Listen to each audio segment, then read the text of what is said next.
ఆనంద దగ్గరికి వచ్చాను చాలాసార్లు. వచ్చినప్పుడు ఇంటి పనులు జరుగుతూనే ఉన్నాయి. అయితే వాళ్ళు ఎక్కడున్నారని నేను చూడబోడికి అలా కిందకి నడుచుకుంటూ వెళ్తే మనిషి దూరలేని ఒక పాకలో, మంచం పట్టలేని ఒక స్థితిలో, ఎండ వస్తే భయంకరమైన వేడి, వర్షం వస్తే సౌండ్ పెట్టండి సార్ కొద్దిగా, వర్షం వస్తే ఇల్లంతా కారిపోయేది, చలి పుడితే దుప్పట్లు కప్పుకొని ఆగలేని పరిస్థితి. అంటే వారుంటున్న ఆ పాక నివాసానికి యోగ్యం కాని గృహం. కానీ ఆ తెల్లి నలుగురు అలా ఉంటున్నప్పుడు నేను చాలాసార్లు బాధపడి, తమ్ముడు ఏంటి ఎప్పుడు త్వరగా ఇంట్లోకి వెళ్తావంటే, నేను చాలా బలహీనన్నయ్య,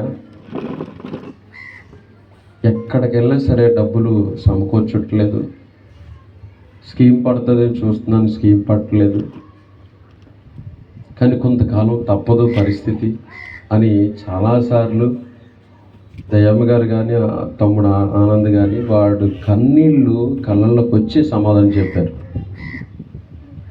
నిజంగా నేను ఒక సంతోషించిన విషయం ఏంటంటే, కొత్తగా పెళ్ళయ్యి నిజంగా కావ్యని నేను మెచ్చుకుంటాను ఈ విషయంలో.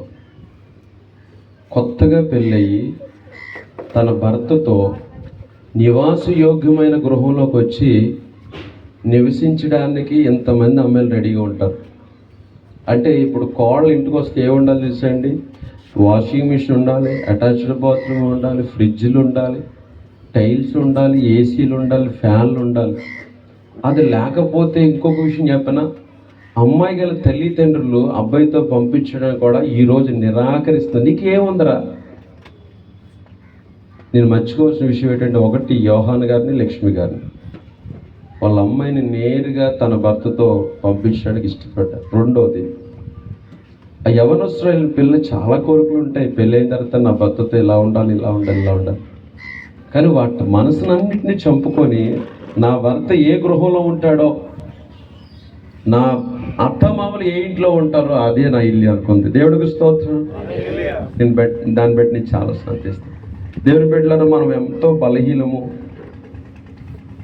కానీ దేవుడు మనల్ని ప్రేమించి అంచులంచులుగా ఆనందాన్ని ప్రేమించి ఈరోజు ఒక మంచి ఇల్లుని దేవుడు ఇచ్చాడు. దేవునికి స్తోత్రం. నేను లోపలికి వెళ్ళి ఇప్పుడే ఫస్ట్ టైం లోపలికి వెళ్ళి చూడండి అంటే మామూలుగా లేదు డెకరేషన్ అంతా. చాలా చాలా బాగా కట్టుకున్నాడు ప్లాన్ ప్రకారం. చిన్న గదిలో వచ్చే చిన్న ఫీలింగ్ ఉంది, కానీ గదిలో ఏముందండి, హృదయంలో విశాలత ఉంటే చాలు. దేవునికి స్తోత్రం. మనసులో విశాలత